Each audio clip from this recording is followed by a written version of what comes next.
যে চুলকানি শুরু মলমের নাম নুরু। সারাদিন কাজ করার পরে আমরা যখন শুনবো যে এটা নিয়ে আবার সমালোচনা করতেছে, তখন আমরা ডেফিনেটলি বলবো চুলকানি শুরু মলমের নাম আকাশ, জিনিসটা কি মিলবে বা আর কোন নামের সাথে মিলবে? সো আমার মলমের নাম হইছে, মলমের নাম নুরু হইছে। এখন এই নুরুকে যদি আপনারা মিন করে নেন, সো আমার কিছু করার নাই। তুমি কে? তুমি কে? আপনি কে ভাই? আপনি কে? আপনি কে এটা বলেন? সে ছাত্র অধিকার পরিষদের নেতা কর্মী যখন মালকোট ড্যান্ডিকোর ও প্রমাণ করবে আজকে এখানে কে মাল আগে বলেন লুঙ্গির তলায় কে বাইরেছে এটা প্রমাণ করতে, ল্যাপটপ কে চুরি করতে প্রমাণ করতে। না ল্যাপটপ চুরি বিষয়টা পেপারে এই যে রাকসুয়ের পাশাপাশি সালাউদ্দিন আহমেদ প্রমাণ দিতে হবে, প্রমাণ দিতে হবে। এটা জবাব সালাউদ্দিন আহমেদের সহযোগিতা যারা বলছে যে ল্যাপটপ চুরি করছে, অভিযোগ তো করছে, আমি অভিযোগ করছি। কিসের অভিযোগ? তারা অভিযোগ করছে না, কিছুদিন আগে আমরা অনলাইনে দেখছি, গণমাধ্যমে। হ্যাঁ, তো অনলাইনে আমি একটা কথা বললাম সেটাকে রাইট কে গণমাধ্যমে তো আমরাও তো দেখছি, গণমাধ্যমে বিকাশ অনলাইনে তো আমরাও দেখছি, বিকাশ আপনি শেষ করে সাথে কথা বলুন। আপনি অনলাইন টানছেন তাই টানবো না। শেষ করতে দে। আপনি অনলাইন টানছেন কেন? তাহলে অনলাইনে ভাই, শুরু তো বলেন। আমি নিউজ মিডিয়া চাঁদেন কেন? আপনি চাঁদেন কেন? ভাই আওয়াজ থেকে দাঁড়ান, আওয়াজ থেকে দাঁড়ান। তুমি কে? আমি কে? আপনি কে ভাই? আপনি কে? ভাই আপনি কে? রাখছো আপনি কে এটা বলেন? আপনি কে? আমি প্রতিনিধি, আমিও প্রতিনিধি। আপনি কিসের প্রতিনিধি? আমিও প্রতিনিধি। আপনি যা আমি কনস্টিটিউশনালি রাকসুর ফরজ কাজ কি আমি আপনাদের বলি। রাকসু বিভিন্ন সামাজিক অনুষ্ঠান ও সাংস্কৃতিক কর্মকাণ্ডের আয়োজন করবে, বছরে অন্তত একবার শিক্ষার্থীদের জার্নাল ও পত্রিকা প্রকাশ করবে, মানবিক ও সামাজিক কাজে নিয়োজিত থাকবে। আমার কথা ওকে। বিভিন্ন বিষয়ে বিতর্ক ও বক্তৃতার আয়োজন করবে, বছরে অন্তত একবার সাংস্কৃতিক ও ক্রীড়া প্রতিযোগিতার আয়োজন করবে, আন্তঃবিশ্ববিদ্যালয় প্রতিযোগিতা ও শিক্ষা সম্মেলনে প্রতিনিধি প্রেরণ করবে, একই উদ্দেশ্যে অন্যান্য বিশ্ববিদ্যালয় প্রতিষ্ঠানের প্রতিনিধিদের আমন্ত্রণ জানাবে। সেদিন যে ইফতার মাহফিলটা হয়েছে, সেই ইফতার মাহফিলটা কোন ক্রাইটেরিয়ায় পড়ে? মানবিক ও সামাজিক কাজে নিয়োজিত। রাষ্ট্রের পক্ষ থেকে বা প্রশাসনের পক্ষ থেকে একটা ইফতার মাহফিলের আয়োজন করা হইতেছে। সেখানে বলা হয়েছে যে রাষ্ট্রের ফরজ কাজ বাদ দিয়ে নফল কাজে বেশি মনোযোগী, কারণ এখানে অ্যাটেনশন বেশি পাওয়া যায়। এইটা হচ্ছে পোস্ট করার পরে কমেন্টে কি ছিল? পোস্ট করার পরে আমি বলতেছি, Okay. পোস্ট করার পরে আমি যেটা কমেন্ট করছি সেটা হচ্ছে RICL TMX যুগের পর যুগ স্থাপনা থাকে মজবুত। যে চুলকানি শুরু মলমের নাম নুরু। সারাদিন কাজ করার পরে আমরা যখন শুনবো যে এটা নিয়ে আবার সমালোচনা করতেছে, তখন আমরা ডেফিনেটলি বলবো। বলার পরে কি হয়েছে? এর আগে অনেক ছন্দবিলে অনেক কিছু বলছি।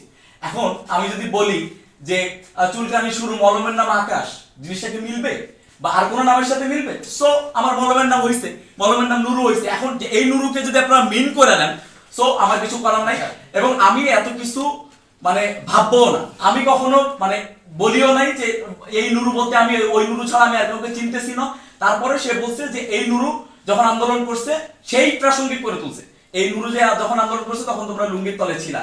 ওনার কোনো সেন্সও নাই বা ওনার আইডিয়াও নাই যে 17 সালে এই ছাত্রলীগের জন্য আমাকে এলাকা থেকে বের হয়ে আসতে হয়েছে এবং 24-এ গিয়ে আমি বাসায় গেছি।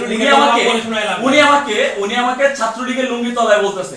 তো এইটা সেকেন্ড ব্যাপার হচ্ছে তাদের সাধারণ সম্পাদক বলছে ল্যাপটপ চুরি সহ অন্যান্য বিষয়, তারা এটার প্রমাণ দিবে। আচ্ছা, আমার মেসেজ ক্লিয়ার। এটা জবাব তো সহযোগিতা দিন ভাই। কোনটা? তো সহযোগিতা। না, আমার সহযোগিতা দিবে। আমার সেক্রেটারি একটা পোস্ট করেছিল, সেই সেক্রেটারি পোস্টে সে লিখেছে, হ্যাঁ ল্যাপটপ চোরের যে ব্যাপারটা আছে এটা কিন্তু রাকসুর এজিএস এবং তৎকালীন সময় যারা সমন্বয়ক ছিল তাদের মাধ্যমে উঠে এসেছে। সমন্বয়কটা আপনিও ছিলেন। সমন্বয়কটা আপনিও ছিলেন। Let me finish. সমন্বয়কটা আপনিও ছিলেন। সেটা আমিও যাই নাই। আমিও যাই নাই। লেট মি আমিও যাই নাই। হ্যাঁ বলেন। Let me finish. আমি বলি সিটি কর্পোরেশনে যারা কাছে গোলাম কিবরিয়া মেশকাত মিশু সহ যারা ছিল ওই সময়ের সমন্বয়ক এবং এজিএস সালমান সাব্বির ভাই উনি সহ তারা একটা অভিযোগ উঠেছে। এটা কিন্তু সোশ্যাল মিডিয়াতে আপনারা সকলে জানেন কিনা সাংবাদিক বন্ধুরা সবাই আপনারা জানেন। সে সেটার উদ্ধৃতি টেনেছে। সেটাকে তারপরে সে লিখেছে তোদের মতো মালখোর চোদনা আবাল বোকাচোদা ডেন্ডিখোরদের নিয়ে পড়াশোনা করা লাগবে? তুই তোর ভাইয়ের আরেকজনের পিছনে দিয়ে বয়ে থাক। তার মানে কি ওর নিজে না হয় কে না হয় অন্য কাউকে এটা হইতে বলতেছে। আপনারা ভাষাগুলো বোঝেন। আপনি একজন প্লিজ এই যে আপনি কি করেন প্লিজ লেট মি ফিনিশ। আমারের ডেন্ডিটোর এসে গেছে লেট মি ফিনিশ। আমি আমারের উত্তর দিচ্ছি, আমি অন্য কারো উত্তর দিচ্ছি না। আমি তোমার কোন পোস্টের এটা আনছি কথা বুঝতে হবে। আমি আমারের কমেন্টের উত্তর দিচ্ছি।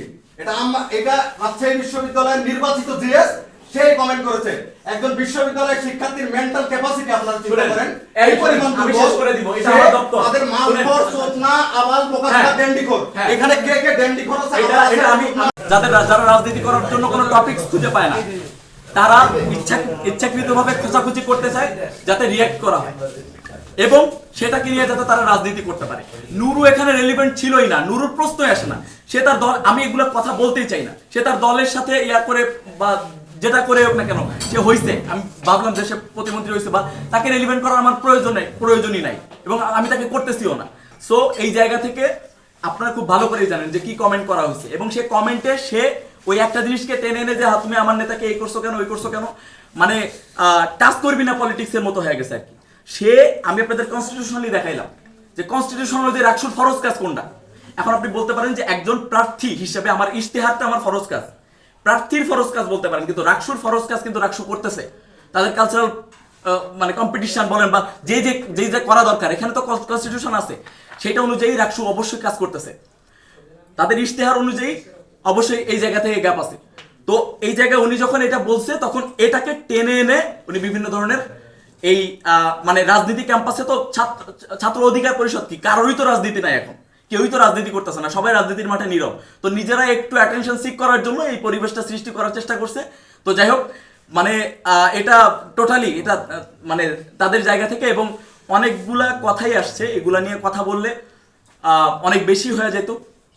আপনাদের জায়গা থেকে জাস্ট একটাই ইয়া থাকবে যে শুধুমাত্র মানে ক্যাম্পাসের পরিবেশটাই নষ্ট করা, এদের ইয়া হয়ে গেছে ক্যাম্পাসের পরিবেশটাই নষ্ট করা। আপনারা ক্যাম্পাসটাকে যেভাবে পজিটিভলি রিপ্রেজেন্ট করা যায় এটা সর্বোচ্চ চেষ্টা করবেন।